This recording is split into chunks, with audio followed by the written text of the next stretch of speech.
Welcome to Robert Kiyosaki's The Business of the 21st Century. Robert Kiyosaki is recognized internationally as one of today's leading financial experts.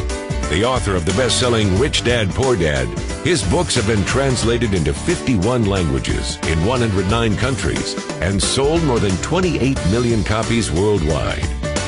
Robert has spent his life educating people on how to attain financial freedom. Now, through this special video presentation, he explains why network marketing is indeed the business of the 21st century and how you can take advantage of its opportunities to create the life you desire.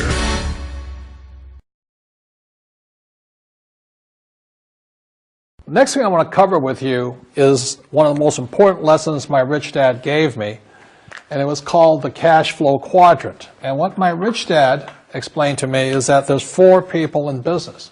One are E's, employees. S stands for small business, self-employed, or specialist. B stands for big business, and I stands for investor.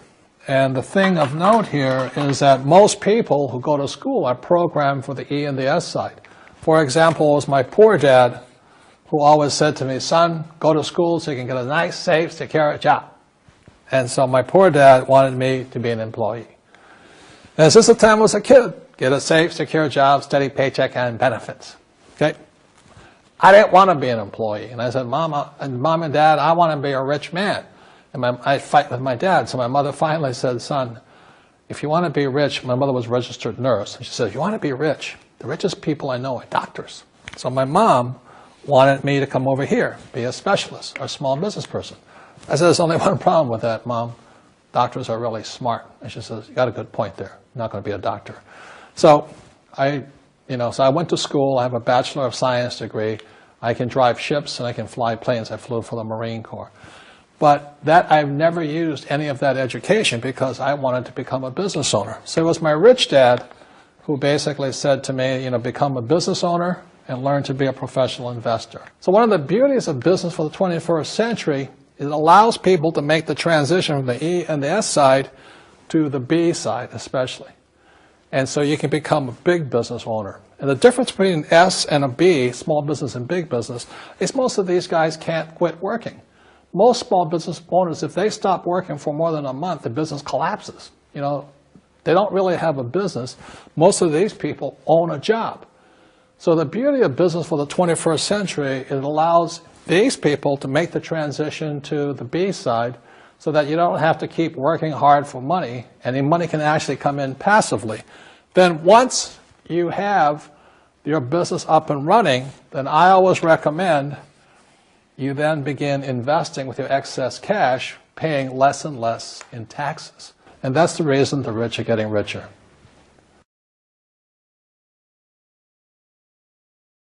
As you know, with this financial crisis, it is the E's and S's who are getting crushed. These people are competing with people in China and India for jobs, or Eastern Europe and things like this. So the idea of working hard to make more money is absolutely ridiculous. Plus taxes are just nailing these guys, plus inflation.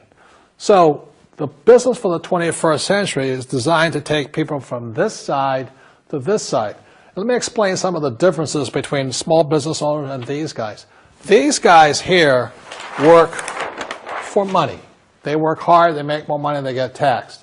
And the difference between the B quadrant people and I quadrant people is they build assets. As an entrepreneur, I have built many businesses from scratch. And as some of you know, a lot of them crashed also. Statistics show that most new businesses fail within the first 5 years, 90% in fact. And of the 10% that survive, the remaining 10% crash in the second 5 years. So in other words, most are gone in 10 years. So I've looked at many different models, and one that stands out for me is network marketing. And the reason for that, it takes very little upfront cash. It is low overhead. You can do it part-time. It means keep your daytime job, but do this part-time. And once the business is up and running, it can generate enough income so that you can move from the left side to the right side of the quadrant. So let me tell you about my introduction to network marketing because I had a very closed mind to it. Since I can build my own businesses, I said, why do I need a network marketing business?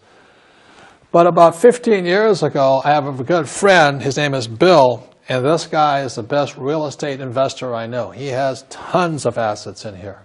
So I said, Bill, why did you start a network marketing business? And his answer was very simple. He says, it's my way of helping people.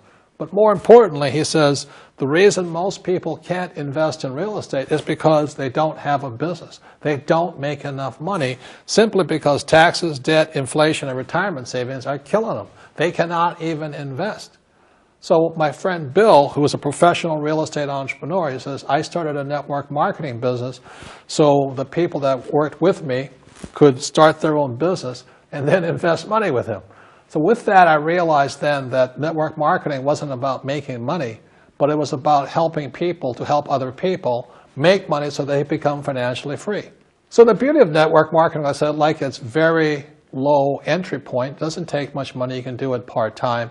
And where you profit is in most big corporations is they spend millions, sometimes billions of dollars in advertising. So rather than give that money to advertisers, network marketing depends on building a network. It's called word of mouth, like you recommend a movie to a best friend. So really, the reason I support network marketing, because it's not about selling. It's about people helping people build assets in the asset columns, becoming business owners, and then becoming investors, rather than going through all of this here, which most E's and S's go through.